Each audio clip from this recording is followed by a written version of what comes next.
Hello, elegant listeners, and welcome to Go, my favorite sports team, the best sports podcast that you have ever laid your ears upon. I'm Tyler Scheid. I'm your sports expert, master's in sport administration. You know, I know the know-how. I can put balls in holes. I can do all the things, and I am here with the ever so talented and illustrious voice that is Mark. Don't you mean Bob? No. Don't you mean Bob? No, I don't mean Bob. I heard he was in here. What, is he the second most popular episode anymore, or is he now the first most popular episode, and then I'm knocked down to third? So I don't know, because there was kind of a bug on Apple Podcasts. For whatever reason, it didn't go out to everybody. It was only some people, and then we had to get it fixed. But then in 2 days, it was like a flat line, whereas everyone else is like a peak and a fall. He got like a plateau. He got a plateau? Yeah. He got 2 straight days of banger views, Yes. listens. God, I knew it. God, I knew it. Just got to up your ante. What ante can I up more? I come in here, I listen, I try to know. I just don't. I don't have the wherewithal. I lack the wherewithal. My all is not where. Maybe we just don't talk about you enough, because in those episodes, we just talk about Wade and his past and his life and everything, and then we talk about Bob. I've always thought we don't talk about me enough in this podcast. I really have. I'm glad you brought this up.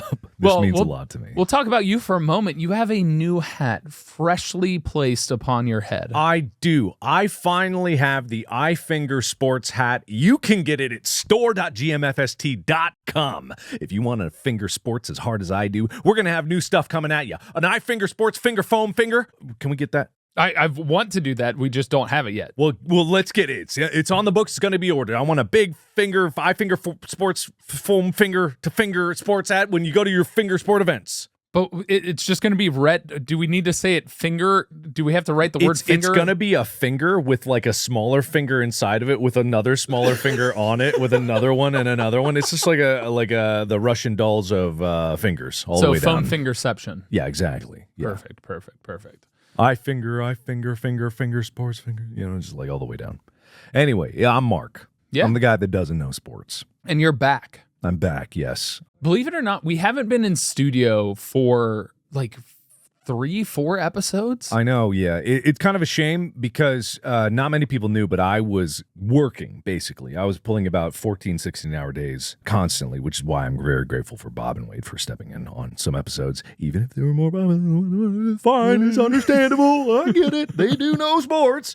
But I'm back, and I'm done working, and I'm finally able to breathe a little bit, which means that it's good to be back in this studio, which is a very nice studio compared to how, recording Distractable just in my little dungeon of a thing. It's like, it's so spacious. It's open. It's bright. It's nice in here. You have room to swing around and... Yeah, swing my dick around, bounce it off the walls. You know, I never let it out. No, I'm sorry, everybody. I'm sorry. God, this is why Bob's episode is more popular than mine. I mean, it's nice to be back in the studio. It's good to see your face again, sitting here, enjoying our conversation while entertaining, hopefully, all of you elegant listeners. Yeah, except it's your cues! Oh, no! Yes, exactly. The thumbnail artists.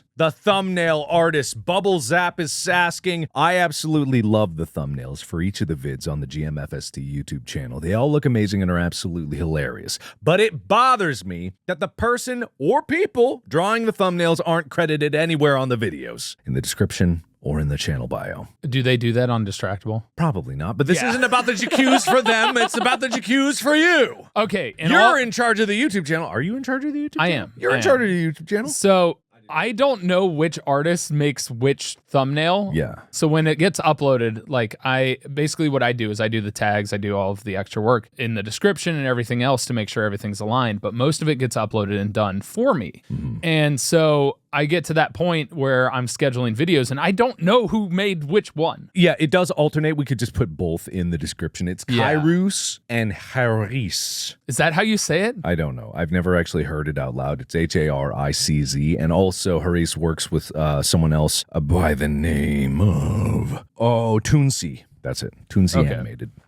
TOONCEE, I believe. And they do a wonderful job doing the thumbnails. They also do many of the animations for both Go and Distractable. They do a fantastic job. This is also something that's a accused towards me because I wasn't aware that it wasn't being credited. And of course, we are big on credit, going where credit is due. And I need to fix that. I need to make sure and grab that and put that up there. Yes, we will fix this. And once again, these accuses come straight from the GMFST subreddit, also the Discord. If you don't know how to get to the Discord, you'll have to go on an epic quest because I don't know either.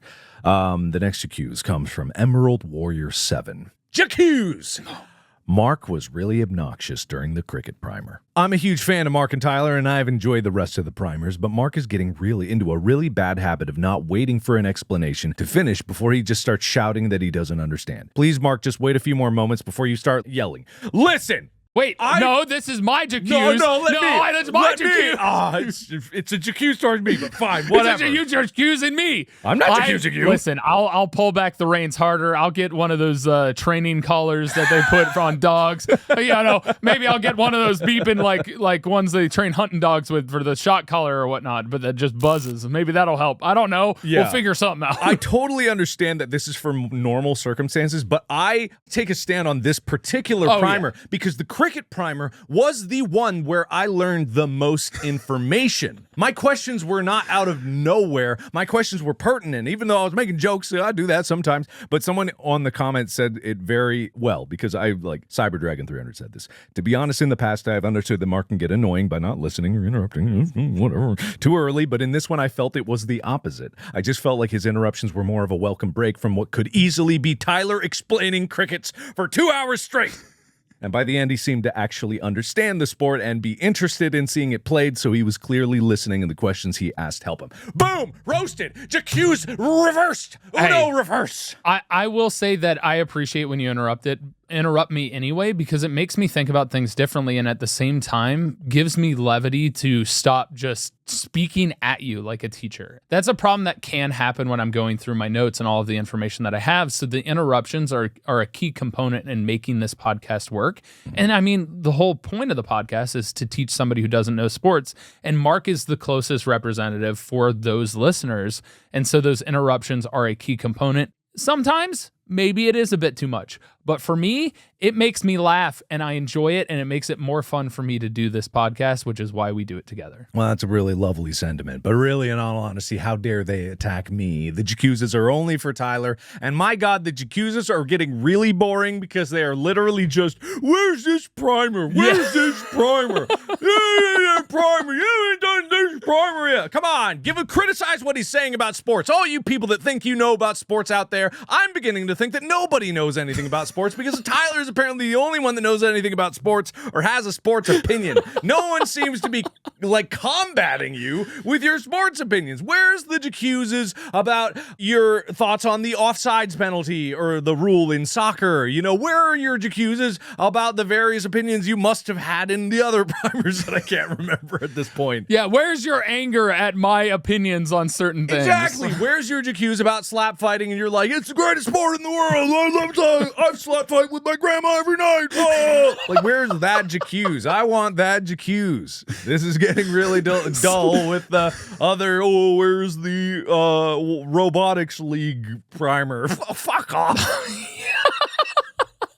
It's one of those things that every time I see one of those, I'm just like, guys, there's so many sports. Let me get to things as they come around. Yeah, there's more things to talk about in sports than just the sports themselves. But I do have another J'accuse here for you. All right. Life Acadia 2919 says, I think the golf primer missed something. There are temporary merit wartime golf rules. Did you see this post? Yes, I saw it today. Number 1, players are asked to collect bomb and shrapnel splinters to save these causing damage to the mowing machines. Number 2, in competitions during gunfire or while bombs are falling, players may take cover without penalty. Is that why they call them bunkers? No, probably not, but I do appreciate it. Yeah, where are they going to take cover? I don't even know. 3, the positions of known delayed action bombs are marked by red flags at a reasonably, but not guaranteed, safe distance therefrom. Do they relocate them off the course? No, they just put a flag in there. They tie some rope around it. They're like, here's a bomb. totally fine. Stay away from the bomb. Yeah, If your ball goes in there, it's out of bounds now. No, if your ball goes in the bomb area, you got to play through. It's just very dangerous. If you don't do it, you get to take a 2-stroke penalty. So some people do. Number 4, shrapnel and or bomb splinters on the fairways or in bunkers within the club's length of a ball may be moved without penalty, and no penalty shall be incurred if a ball is thereby caused to move accidentally. By an explosion, I'm guessing. Wait, a ball moved by enemy action may be replaced, or if lost or destroyed, a ball may be dropped not near the hole without penalty. Enemy action. If somebody's shooting that machine gun into your ball. How important is golf that you're in the middle of no man's land and there's a machine gun bullets and rockets going overhead and you're like, get this, whack. Damn the sand trap. You're on the beaches of Normandy, just whack. Oh my God damn. I've actually been on the beaches of Normandy though. Well, were you there playing golf when there was bullets flying overhead? No, I was there long after the fact. Number 6, a ball lying in a crater may be lifted and dropped not near the hole, preserving the line to the hole without penalty. Number 7, a player whose stroke is affected by the simultaneous explosion of a bomb may play another ball from the same place. Penalty 1 stroke, though. You flinched. You flinched at the explosion. Penalty for flinching. Yeah, exactly. And that's all the rules for Wartime Golf. That is a great jacuzzi. How could you leave that out? I didn't know that existed, in all fairness. And I will accept the jacuzzi for that because those are glorious. But just think about, like, a lot of times during World War II, there were air raids that happened on the UK. And so I imagine some people were playing golf during that time. And this happened. I'm sure. Yeah, but also, even a lot of the stuff, like after the fact, like bombs being in places and things like that, for years after World War II, those are still in existence. Mines are still being found in places and things like that. Yeah, so. they don't just go away, especially if they don't blow up right away. It's not like the chemical explosives in there are just not that chemical anymore. Those are still there. So that's why if you find a bomb in your backyard, don't poke it with a stick. Don't play your ball on top of the bomb. Tell someone about it. Yeah, I think there's probably a phone number you can call. I know, like, maybe it's the Department of Homeland Security in the U.S. Yeah, probably. Anyway, that is it for the jacuzzi. Well, World Cup is happening. I don't know if you saw that Saudi Arabia beat Argentina. I did. They beat Argentina. Yeah. I actually know about this. It was 2-1. Yeah. The Argentinians made 20 shots on the Saudi Arabian goal, and the Saudi Arabian offsides a lot. They were called offsides a lot. Wasn't the only goal from a penalty kick? I don't remember distinctly because I was watching other games. But the Saudi Arabian goalie was just on fire, constantly just defending. I didn't see the game. I learned all of this today from my trainer. It seemed like I was knowledgeable there for a second, though, right? Let's go! Way to go, Alex! He literally was like, "Oh, here, you'll surprise Tyler with your knowledge. Just tell them like it's not the Saudi Arabia Argentina fight or match game." Whatever. Well, Argentina was trying to match the record for most games without a loss. Oh, really? Yeah, they were at 16. The record is 17. They would have tied it. So if they would have gone 18 in World Cup play, they would have passed the record for most games played without a loss in World Cup group, I believe. Well, then that's really disappointing, I suppose. Yeah, but one of the key strategies that Saudi Arabia was using was utilizing the offsides rule to prevent goals. There were 3 instances in particular that I can remember in the first half where Argentina had a break and probably would have scored a goal, but they were called offsides. So it was part of their strategy to utilize the offsides rule, which is still a rule that I hate. But in that case, like, because you know the rule well enough, you can use it as part of your strategy. I mean, that's just how it goes. I was talking to Alex also about, this is a different subject than soccer, but it was about like, you know how people drop crazy weight before fights, right? Yeah. And it's like, what is the point of that? Because both fighters are doing it. Both are compromising their health before the match. Because it's not a good idea to drop 20 pounds of water weight and then get it back the next day. It does cause your body to have some problems. And if the end result is you're both doing it and you both go up to your weight, why not just make them weigh in before they go into the ring? And then they have to be in the weight class. So that's how it was when we did like wrestling, right? We got to the meet, weighed in, and that's what we fought. Or that's what we wrestled at. Like there was no other way around it. We were told to keep low body weight by like sweating up a storm in that stupid hangar that we were. Oh yeah, that was.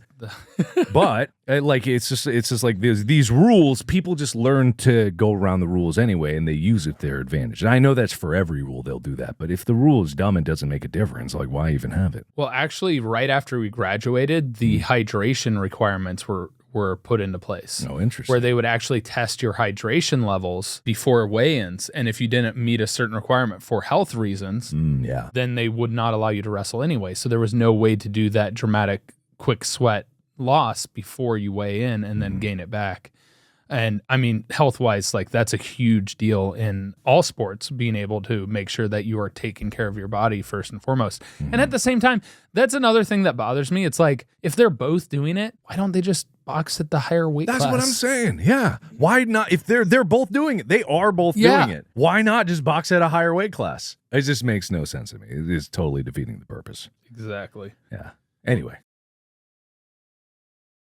Today, we are getting into a topic we had discussed previously doing and talking about the intricacies of athletes being required to go to college before going pro. Oh. Whereas in Major League Baseball, you're allowed to be signed out of high school to be a professional baseball player. But the NBA and the NFL, the other two major sports in the United States, you cannot be signed out of high school. How long do you have to be in college? The NFL has a 3-year post-high school rule. 3-year? Yes. What degrees are 3-year? It's not a 3-year degree. Why is it a 3-year requirement? That's just what it is. What is the point of that? It's development safety. So the only thing that makes sense to me, and this is where we get in the conversation, is it's then they are able to use college sports as an avenue as a minor league. And at the same time, because college sports is big business, they force athletes to have to do college football to then make money for the NCAA. It's almost like a collusion between the NFL and the NCAA. How often do football players get recruited straight from high school to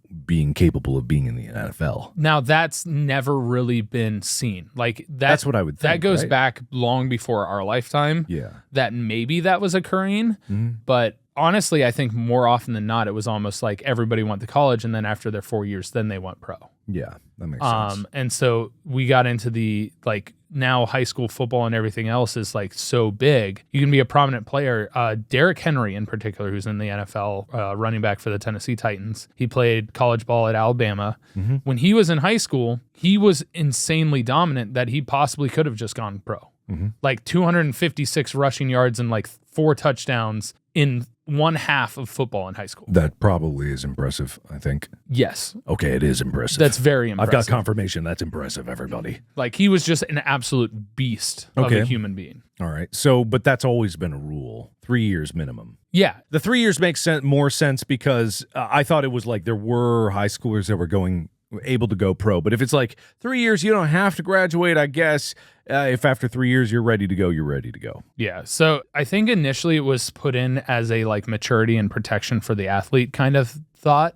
And that's what they guise it as. But there's a number of different things that go into this. But to start out, the reason I'm bringing this up is the NBA just recently started re-examining their rule that required you to be 19 to be able to be drafted in the NFL or NBA. In the NBA? Yes, basketball. Okay, that was the old rule? The old rule is 19. Okay. So we saw a lot of one and dones, which is 1 year and then they're out to play in the NBA in college. Now, this didn't come into effect because it used to be 18, which is why LeBron James and Kobe Bryant were drafted straight out of high school to play in the NBA. I knew LeBron was. I didn't know Kobe was. Kobe was as well. Okay, gotcha. And so, like, after that rule got moved to 19, you see a bunch of these athletes, Zion Williamson, who's with the Pelicans, and Anthony Davis, who's with the Lakers. Both of them kind of had one-and-done careers. They went to college for 1 year and then turned pro because they were required to. Not because they weren't talented enough to get drafted out of high school. It's because they were required to. They were required to by the rules. Correct. But the 19 rules, that has changed, you're saying? They're talking about it. Okay. So it hasn't officially been confirmed, but they're having a discussion about moving it back to the age of 18 to be eligible to be drafted into the NBA, which most high school seniors turn 18. And so therefore can be drafted straight out of high school. And so there's a lot of conversation that's happening about this, and it wouldn't take effect until 2024.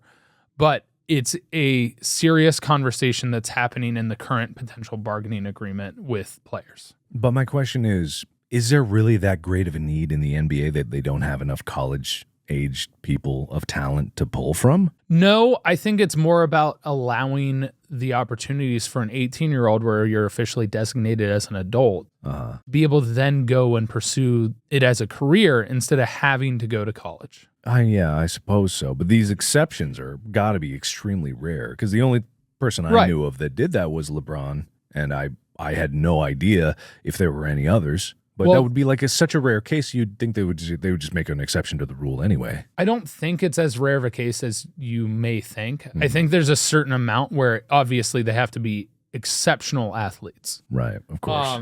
But I think it's just the ability to then allow athletes that are that good to not risk injury and everything by going to play college ball. They can just go and get drafted in the NBA. Is there an NBA draft like there is the NFL draft? Yes. Okay. It works a little bit different. They do it like by lottery picks. So it's like if you do poorly, you have more. It's like picking out of a hat. You have more names, more of your name in the hat. So when they draw, you're more likely to get the first overall pick, et cetera. And so they do a draft, but they had to do one and dones basically in college. And the problem is, and this was a lot of people talk about this in the fan base, is they're tired of the one and done college athlete where they're literally not invested in the school. They're just going there to play their 1 year before they go pro. Oh, I see. Because it was 19 versus it was like 18. So like there's no point. Versus a 3-year, I guess if you're 3 years into a program, who quits their college degree at the last year, right before they graduate? Who does that for a career that they could pursue? Who? Who do you know? And a lot of NFL players. Why, me? I did that.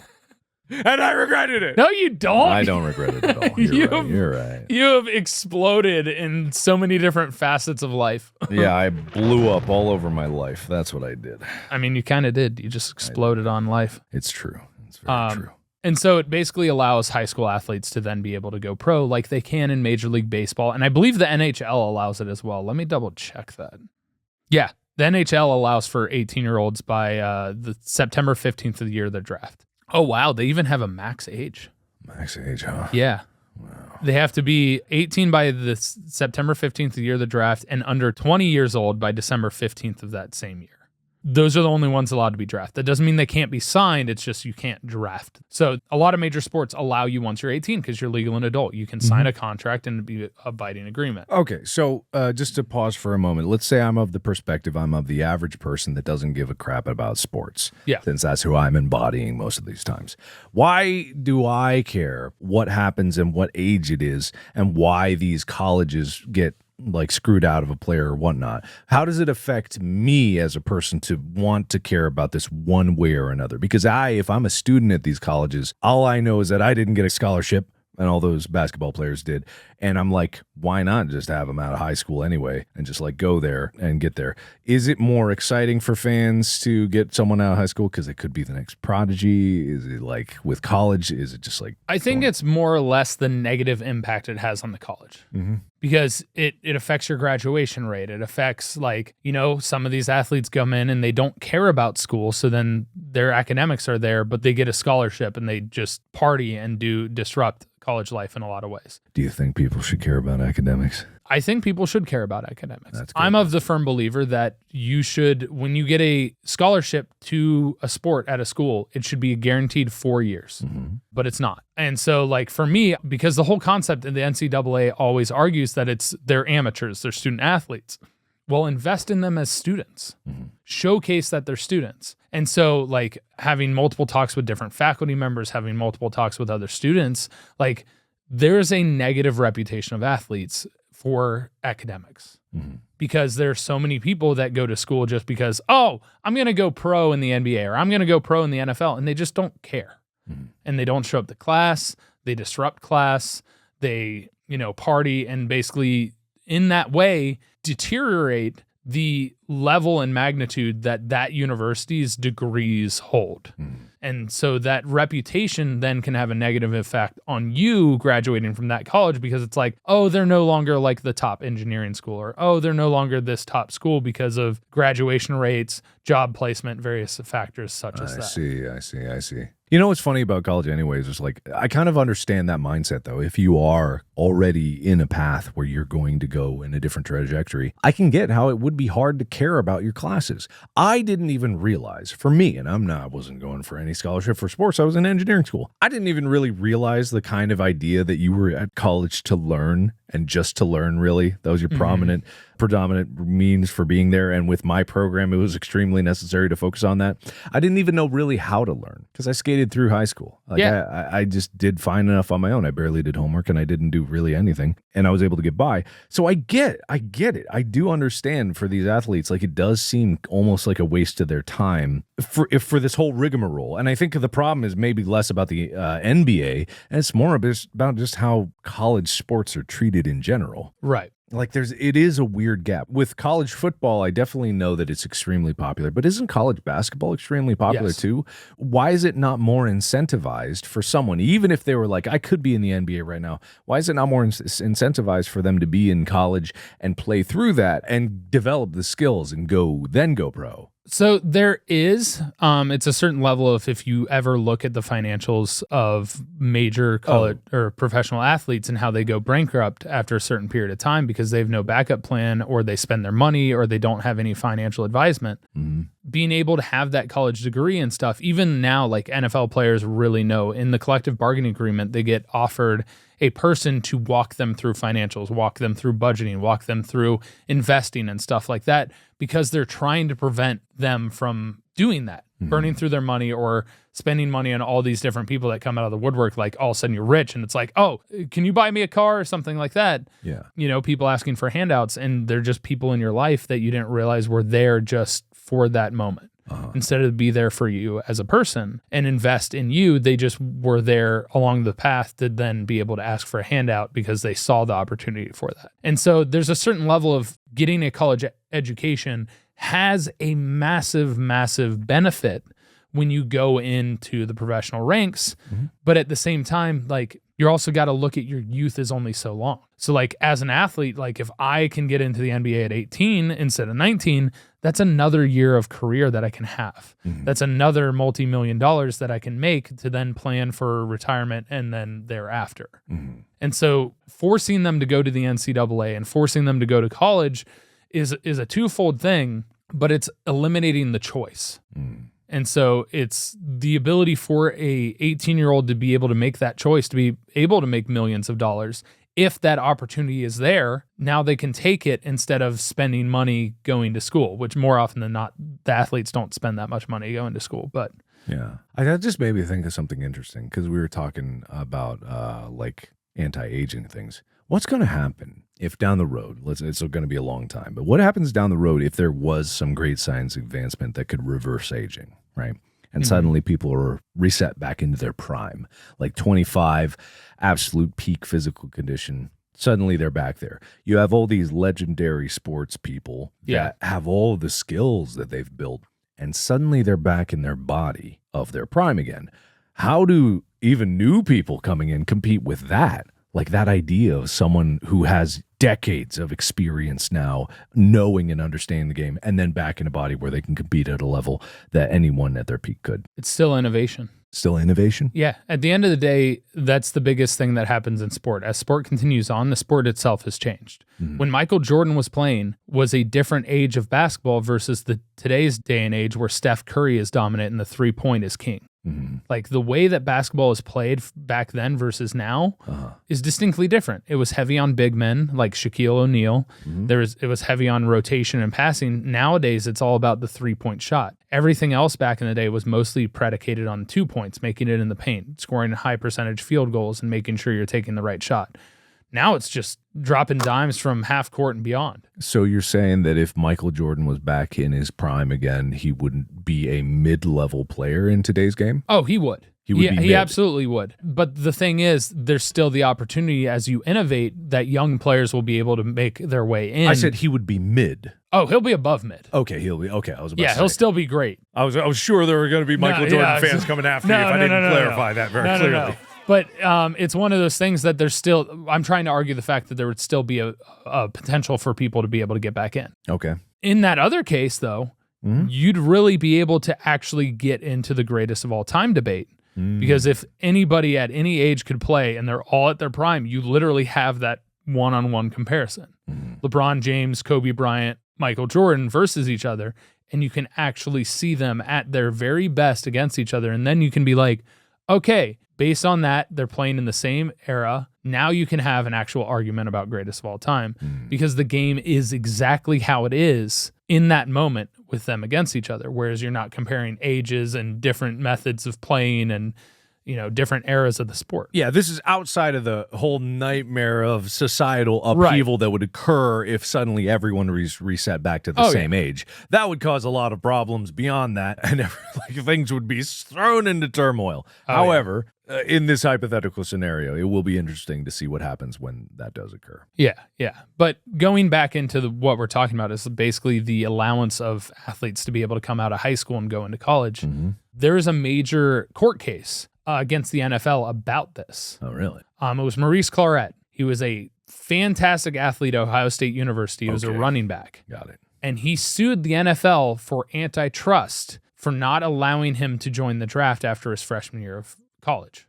Like, he had an extremely successful year. That's a lot of career. confidence in yourself to be like, I'm worth suing and being the linchpin and turning this over. Correct. Was he that good? He was. Okay. He was exceptional.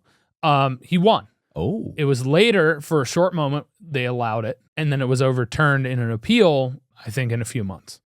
Maurice Claret never made it to the NFL. He stopped playing football in college. He went down a dark path, and it was a problem. But during that court case, it pointed out the flaws in the system and the collusion that occurs between the NFL and the NCAA in some capacity to force athletes to go to college. But at the same time, with the way like football works, your prime is a little bit later because your full physical development is later in life compared to that of like basketball or baseball because of the impact you are hitting each other at. The body mass that you build from 18 to 22 is exceptional. I mean, I went from being 175 pounds to 195 pounds. Like my muscle density, everything else about that, it was an extreme change. I hadn't finished growing in height until my sophomore year of college. So like there's still a lot of development that occurs in those moments and times. And because of the way football works and the plays and how intricate they can become, there's a certain advantage to being able to go and play college ball. And that's the argument that occurred within that. And also because it's a part of the collective bargaining agreement. Like it's harder for an 18-year-old to be drafted in the NFL than an 18-year-old to be drafted in the NBA. But the argument still stands that it should be the athlete's choice. Once you're an adult, they shouldn't, in order to make it to the NFL, because the injury risks of college sports, if they are that good, shouldn't they have the opportunity as an adult to be able to then take it as a professional career? It does make sense when you put it that way, because if you are good enough, if metric by metric you're able to compare with all these other athletes and they're like, you're able to stand up next to them and you're able to exceed them in some capacities, why not? And I'm a big proponent of, if it seems like collusion, it is probably collusion. If it seems like monopoly, it probably is a monopoly. And there's no doubt in my mind that there's a bunch of businessmen with cigars and top hats and monocles that just puff and fan themselves with their money because of the amount of money that is in college sports and in the NFL. You double dip in the amount of things that people are watching because you know you can't get the NFL teams to beat the shit out of each other more, even though they try, I bet. But then you got all these college-age kids, and you can run them through the meat grinder. You can just like slam them into each other over and over again, and if they don't make it to the pro, doesn't matter because you got extras. You got backup. You got plenty of other schools that want to go in there. So there's always more people that are willing to go into pro. So if you can squeeze more money out of it, why not, right? Why not? Yeah. And at the same time, there's an argument to be had of the benefits of them being able to go to college outside of just the football minor league system that it so predicates itself as now, especially in Division I football. Because, I mean, you look at it, there's still athletes that are getting drafted in the NFL that are insanely intelligent. I think the offensive lineman that the Bengals drafted out of Alabama, he's their left tackle now. I can't think of his name off the top of my head, but he was an all-scholar athlete. Like, he was extremely intelligent, and intelligence is needed in sport. Having to know how things work, understanding a play, being able to remember the play so you do the right thing. So there's a certain level, and then going into the financial aspect, there's a benefit to them going to college. So there's an argument that can be had that it's like, this is the reasoning, but show it. In order for that to happen, the NFL should pressure the NCAA to make student more essential. Yeah. It would be less about the money and everything else associated with collegiate football. And instead it'll be like, okay, these optional practices you can't have. There has to be allowable hours. You have to give them plenty of study time. You have to make sure that you value them as a student, and it's not a one-year renewable scholarship. Do they do intelligence tests? Yes, depending on how you decide those. You talking about like IQ? Not necessarily IQ, because IQ is a flawed system, I think. But I mean, just general aptitude tests, whatever the military does. You talking about when they draft players? When they draft players, yes. Yeah. Yes. They do. It's a part of the combine. They do an interview and they actually do an intelligence test. Interesting. Like quarterbacks is probably the one they pay attention to the most, but offensive linemen are up there and linebackers. Okay. And how often do they reject someone after seeing their intelligence scores? It happens. It does happen? It does happen. All right. But usually your athletic performance sometimes outweighs it. But your draft stock drops if you don't rank high enough in the intelligence test that they put you through. It's like the Forrest Gump situation. Like, Yeah. he ran real good, but sometimes he didn't run in the right direction. You know? Correct. But he was still Real fast. Yeah, he could run home, man. Oh, man, he did run home. And I think that's a fascinating distinction because, like, yeah, I don't think people realize that dedicating your life entirely to doing a sport very well won't go as far as you want unless you learn and use your mind to tackle the sport. There's a lot of studies out there that, like, the fallacy of genius. You know, I hate the term genius, but when you have someone that over specializes into something, which is often where the term genius gets applied to, whether it's someone playing piano or playing golf or anything like this from a very early age, you know, they're a prodigy. Oh, they're incredible. You want to see their trajectory. But honestly, it's like, it's a fallacy because there's a problem with that when they over specialize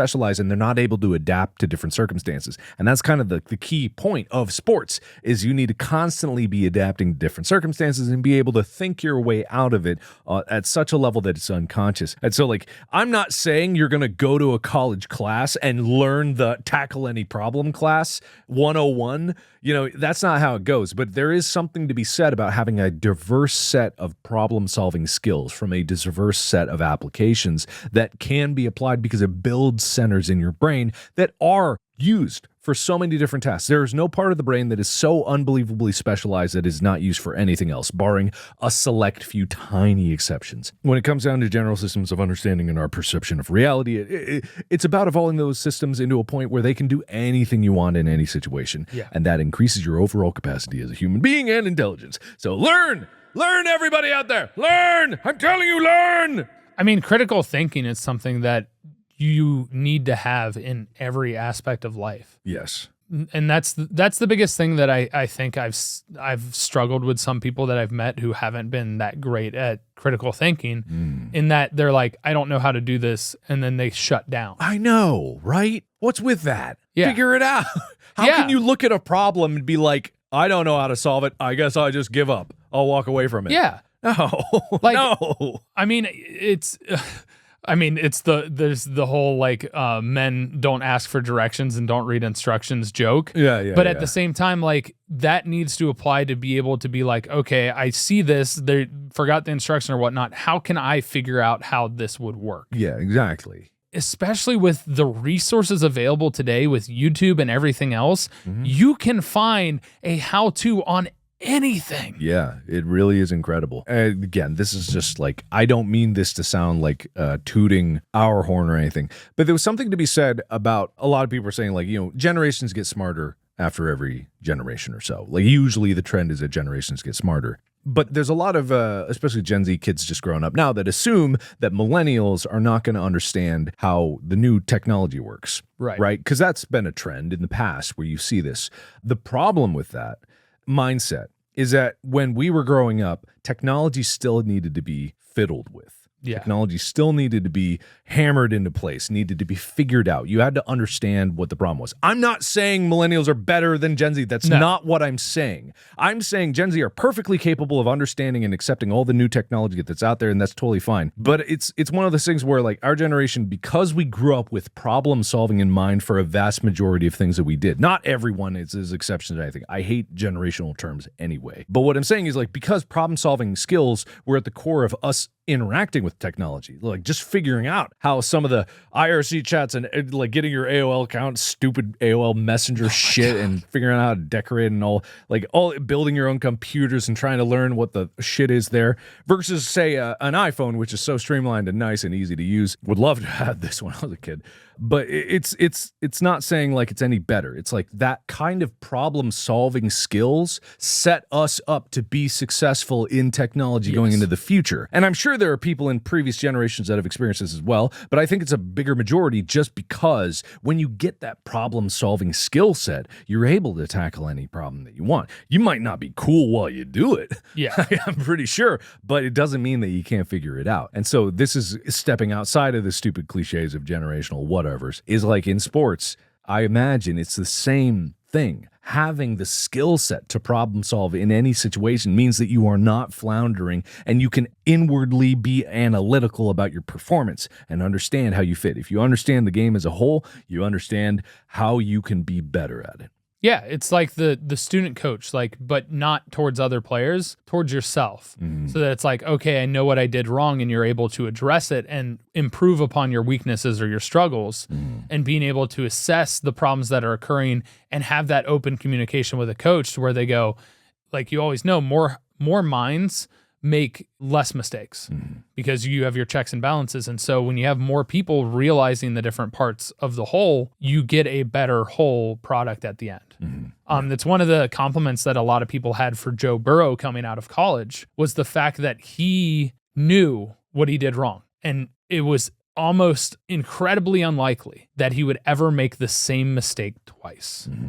Yeah. He learned from it, he figured out what went wrong, and he fixed it. Being self-analytical. And I think that is kind of a thing where if you do go to college, it's not even so much about the educational classes, which are important. It's about life. Yeah. You know, at 18, you have not lived the same kind of life or enough of life or made enough mistakes as you would at 24 or 23 or whenever you would go pro. And those life experiences and those inward thinking and kind of like seeing yourself as you fit in other situations and in society in general, that does have an impact. Often people ask me like how I did YouTube or whatever, like, do I have any advice? And really the advice that like I've kind of come up with and I don't really give to as many people is that there really isn't anything that I can tell you that will make you better at doing YouTube. It's a self-analytical cycle. You do a video, you analyze what you did in that video, and I don't mean study it. You think about it. Just think about what you did, watch it over again, and then in the next video, you try to be better. Figure out what you liked, what worked, what didn't work, where do you need to improve. Looking in and analyzing your own flaws without being hypercritical of yourself is the most important thing to growing as a person. Same with sports, same with any kind of profession, same with anything in the world. If you're not looking inward and being analytical and you don't have the skills to do that, I couldn't have done what I just said when I was 18. Yeah. I didn't even have enough sense of self to know even the beginnings of to look inward and see my own mistakes at 18. Even at 22, when I started doing YouTube, but I was better equipped for it. Like, definitely better equipped. I'm better now than I did. But if I just started YouTube at 18, I may not be here today because I don't think I would have been as analytical of myself. I might have given up earlier. I might not have been as persistent or anything like that. But then again, vice versa. I could be even farther. Who knows? Well, and that's the argument for forcing players to go into college, is because a lot of people come out of high school and they have no clue who they are. They're following what other people are telling them. Yeah. On top of that, when you go to the college level, you generally have better coaching. People that know the game, people that know what is required to be at the next level or to perform at a high level. And so all of those resources in there. And the biggest thing, criticism. Constructive criticism, and the ability to be able to intake that criticism and not break down, but instead utilize it to then improve upon yourself. There are a lot of ways that criticism, even if it's productive, that some people shy away from. Because in high school, they're the best of the best. They're the most elite. Everybody praises them. It's almost godlike. Some people come out of high school with that idea and they go into college and they crumble.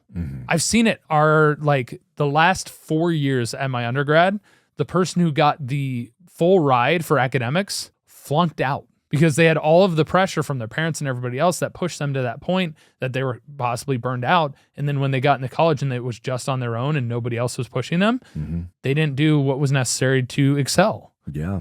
I mean, that is the thing. And imagine if you go from that godlike situation in high school and you go straight to the NFL with adults who look at you and only see a child. And that's what they would see. Like, I look at an 18-year-old today and I see a child. Like, I know that they are an adult, like, by all technical standards, but I remember what I was like when I was 18. You're still a kid. You're still growing up. You're not the most mature you're going to be. I'm still growing up even at my age today. I know that I'm getting more mature as time goes on. And if I look at myself every year prior to that, I know that I was a shithead every single year going back. If I look back 1 year, I'm like, oh man, me last year. Whoa, man, that guy. But it's just like having to perform. It's why some kids who go, some prodigies, quote unquote, who go to college early, even though they aren't the prodigy there. Exactly. They're against people that are the same caliber or better. And they can't relate to anybody because they're a kid. They're a kid in college. They can't go to parties. They can't go out and meet people. Like, they definitely can't go date people. You know, it's like, it's a situation where they're set up to fail, which is why, like, most of them,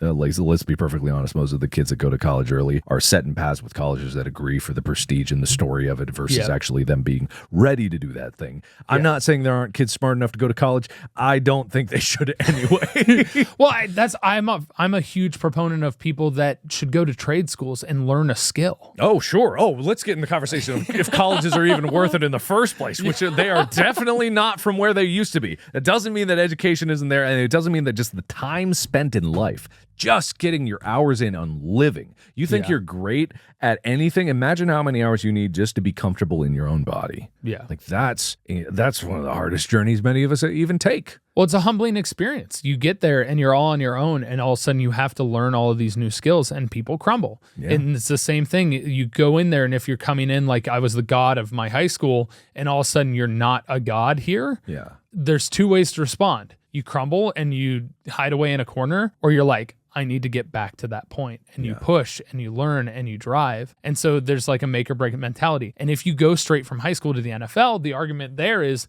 it's even harder.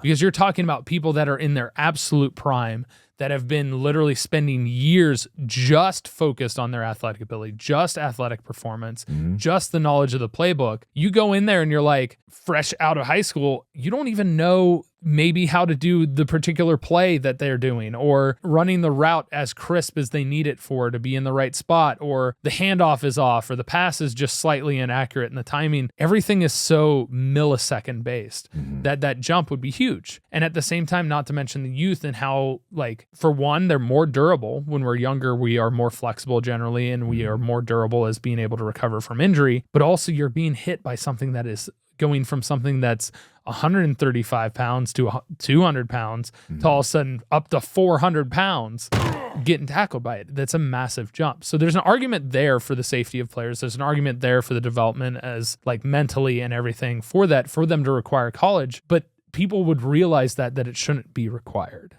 And just for the record, for those of you that are like, oh, I'm going to be the professional athlete, all of this stuff that are growing up, based on statistics, your likelihood to make it from a college athlete to the pros in baseball is the highest percentage. It's 11%. Oh, that's actually really good. Yeah, from college to pros is 11%. Granted, that doesn't mean you make it to the show. That means you make it to the minor leagues. Oh, okay, it's still considered professional. Football, 1.7% of all college athletes that play football. Ice hockey, 1.3%. These are still better than I thought they were. Yeah. Men's basketball is 1.2%. Men's soccer is 1%, and women's basketball is 0.9%. Because you got to think about the number of players that are on a team, especially with, like, football, hockey, all of those things, and baseball with all the minor leagues. Like, it's still insanely small, because if you start talking about the amount of athletes from high school that make it into college sports, it drops. Yeah. So like you're getting at going from high school to pros is probably less than 1/10 of a percentage point. Okay. In most sports. Baseball is an exception to the rule, because baseball, they've so many minor leagues, they have so many teams. There's just a larger pool. And also there's less people that play baseball generally. And so like the percentages are small, but once you get into college, then there's a lot to be learned from the coaches. There's a lot to be learned about yourself, exploration. College has a lot of opportunities, but again, if you are good enough, you should be able to jump. If you feel ready enough, and the teams and stuff in the NFL or the NBA feel ready enough, you should be able to jump. The biggest arguments that exist against the lowering of the age is that it drains talent for college basketball. This is just the NBA, because they're ones talking about it, so a lot of data is out on this. And it's just talking about how there wouldn't be the one-and-done players that are exceptional. The Anthony Davises, the Zion Williamsons, the DeMarcus Cousins, Scotty Barnes, Evan Mobley. These are names that will mean nothing to most people. But you wouldn't have the Kentucky basketball one-and-done John Calipari days of yore. Like, absolute powerhouses that he just gets the best players. They come in, they play a year, they dominate. He gets them to play together. They move on. I see.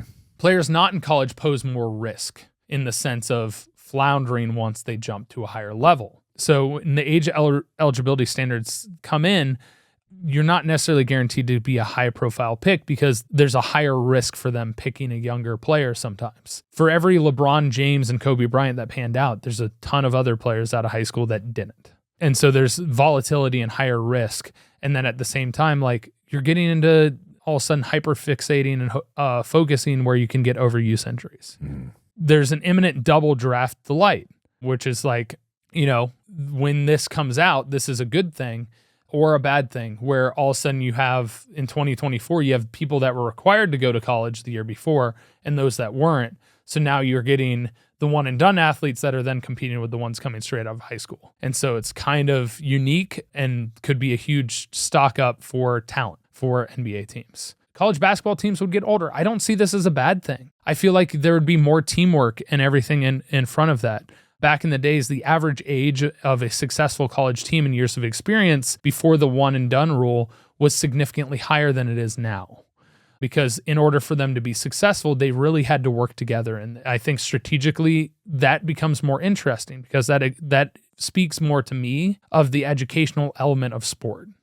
They're learning a lot more about how to move together and work together. And you develop that part that is what makes sport a important part of my education that I felt, and why I think sport is an important part of education. Okay. Which then allows a greater focus on the student aspect of athletes. Non-NBA pro paths wouldn't be as attractive for recruits, because What is that? it's basically, the argument is like John Calipari's biggest thing is like, I'll get you ready and get you ready to be a top draft pick. So now like recruiting players would be a little bit harder for colleges, because they need to sell them on the program more. It's not about getting you to the NBA, it's getting you an education, it's getting you that part, which again is reinvesting in the academics. It's focusing on selling the university and not selling, hey, this has a great coach, I'm going to get you pro. It possibly even means that we're not going to have overpaid coaches in college sports, because the most overpaid coaches are the ones that can recruit those top tier athletes. But if they can go straight to the NBA, now you get coaches that actually care. I have been trying so hard to follow. You're good. I swear to God, I've been trying to listen. I've been looking at you. I've been like, you lost me like 4 or 5 minutes ago. Okay. I'm not saying this like, I don't get. I was like, oh no, what is he talking about? I'm talking about how this could impact the draft and the arguments to and for allowing the age change of the draft for the NBA. Okay. And so it's about like the different parts of the whole and how it affects college athletes and college sports, and how it affects the NBA and how it affects the athletes. Do you think that regular college students should have a requirement to learn about sports? I don't think they should be required to learn about sports. I mean, so this goes back to physical education in high school and the way that it is graded based on just participation as opposed to like actually being able to do stuff. Like it's basically, there was a turn of age where when you started learning about physical education where they're suddenly like, because academic students were failing physical education because they weren't putting in the effort or they weren't reaching the requirements necessary to get a grade in that course. Okay. Like the requirement was like you got to be able to do like 10 pull-ups or something like that. It does depress me that some people are adamant that like I'll never do anything physical ever. And it's like, God, that's so sad. I'm not even a sports guy, and I'm of the mind that there was some Greek philosopher bullshit guy, whatever. He's like, if you send all your idiots to war and your scholars, send all your scholars at home, you'll have a city run by cowards and your wars fought by idiots. Yeah. Like it's kind of this like there's another quote from another Greek philosopher that's like, how I'm paraphrasing, how fucking dare anybody not know the glory of what their body can accomplish? Like we as humans do have we are brains in jars, and our jar is a body that we've been given, and each body has certain physical aptitudes that can be there, but there are those that have this kind of aversion to doing anything physical, and it's like, look, buddy, a couple thousand years ago, you would have had to hunt for your food. You would have had to go out and kill for it or find it yourself. It's like you were meant for this. You were born for this. Your body is designed, streamlined exactly for this purpose. Not everyone, of course, and I get that, and I'm not trying to be generalistic about it, and I'm not talking about everyone should hunt, but it's like, people should understand that the overall health of your body is greatly impacted by how much you do in terms of physical activity. Physical activity improves your mind and mental aptitude as well. Exactly. You're a greater part of a whole. Every piece, physical activity, sport, this is why it's important for education, in my opinion, is because you're balancing out different chemicals in your brain and all of the different processes that go into it, to where your brain then... It requires your brain to be able to have a reaction time, to have motor skills, to be able to do the things that you do. And it also helps trigger those processes that are activated at the same time when you're doing math, when you're doing science, when you're focused on other things. Yeah. The stress relief, mental health, like the amount of factors that physical exercise impacts for you to be able to handle mentally, and then your mental fortitude when you're doing other stuff and endurance that exists. It's twofold. Yeah. And I'll say to anybody, because I know there's still people listening to this and they're like rolling their eyes, like, yeah, I'll never do any exercise ever. And I'm like, you're not robbing us from any experience. You're not cheating us out of anything. Yeah, you're only robbing yourself from living your life to your fullest, to being you at your most optimal. Your optimal mental health is literally hinging on your physical health. Mind-body connection is real. It's real, 100% real. And to take care of yourself physically takes care of yourself mentally, and overall you'll just feel better. But anyway, I'm off topic. No, and that's completely why I'm always a huge proponent. Like, I've had so many academics come at me, and I understand their point, especially in Division I, where they're like, sports shouldn't be a part of the higher education system. Like, no, I disagree, and I wholeheartedly disagree, because there's so many things that you learn from sports that you don't learn from other things, and how important it is to have that balance. And so, yeah, you're only robbing yourself, and at the same time, like, you don't have to be a premier athlete. You don't have to compare to anybody else. The greatest comparison you can ever make is to you the year before, a month before, 5 minutes before. If that's the best improvement you can have. There was a phrase my dad always told me when we had baseball practice. You never stay the same. You either move backwards or you move forwards. You either go to practice and you improve, or you go to practice and you don't put in the work, and so you decrease your aptitude for whatever you're doing. And it's true in life. Every day, you either improve upon the person that you were the day before, or you go backwards. You never stay the same. Your environment might stay the same. A lot of other factors may stay the same. But if you wait that day and you don't do the thing, you're a further day behind than you were. Yeah, people are scared of change, they say, some people. The world doesn't care. It's changing all around you. Your body is changing, literally as you breathe. Right now, as you're listening to this, and by the time you're listening to this podcast, you've changed. Hopefully for the better. Hopefully. Maybe. So to wrap it up, what are your thoughts on the whole conversation about lowering eligibility to be able to enter professional sports? I don't really care because I feel like the exceptions are so exceptional that it is a special case. But the way that it's written that you're required to go to college. Oh, that's the problem. Like I said, I'm like, I don't care if someone's 18 and great and they go right to the pros. That seems fine to me. I think they should go to college because of the life experience and whatever.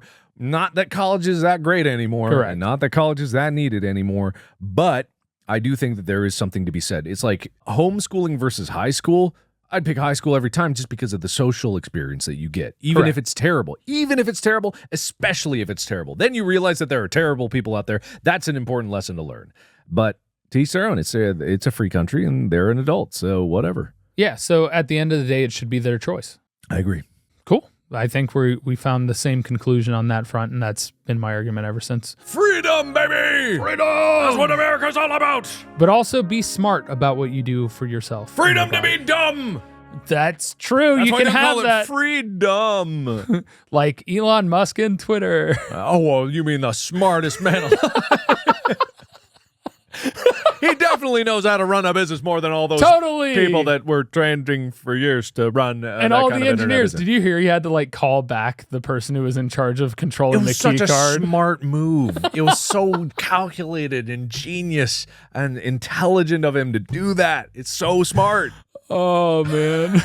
The man spent billions of dollars, and I think he's about to be out billions of dollars. I mean, he's currently out billions of dollars, I guess. It's one of those things where, like, no, we're not going to get into this. Shush. It's a sports podcast. The sport of owning a business. Yeah, exactly. Well, thank you, everybody, so much for listening. Remember, store.gmfst.com. Support the podcast. Represent how much you want to finger sports. I've got my hat. I love my hat. You want a hat like this? You got to get this hat. Or you can get our brand new monochrome t-shirts that are fancy. Exactly. The graphic is on the back, so the front is low profile. GMFST is just written in the top left-hand corner, right where your chest pocket would be. On the back is just the art in monochrome. If you want the art in the front, turn it around. Yeah, wear it backwards. It's your shirt. It's a free country. Free to be dumb. That's what America's all about. This has been Mark. I'm various places. Tyler. Who are you? I exist on this podcast almost primarily, but you can check me out on my socials as apocalypto_12 or just search Tyler Scheid. You'll find me. I'll be doing stuff. I noticed when you, don't even mention the name of it, but that new social media that people are going on. I noticed you didn't just go for Apocalypto. You still went for the 12. And I'm like, couldn't you have just, this was your chance. It's keeping the same streamline.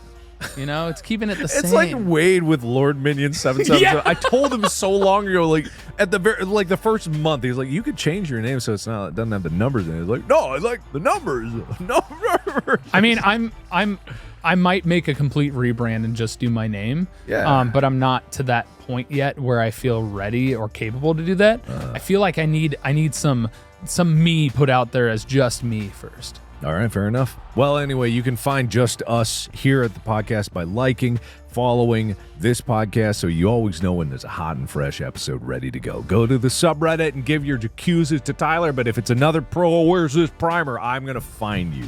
I'm going to be in your closet tonight if you do that, and not in the way that you want. Anyway, bye. Bye.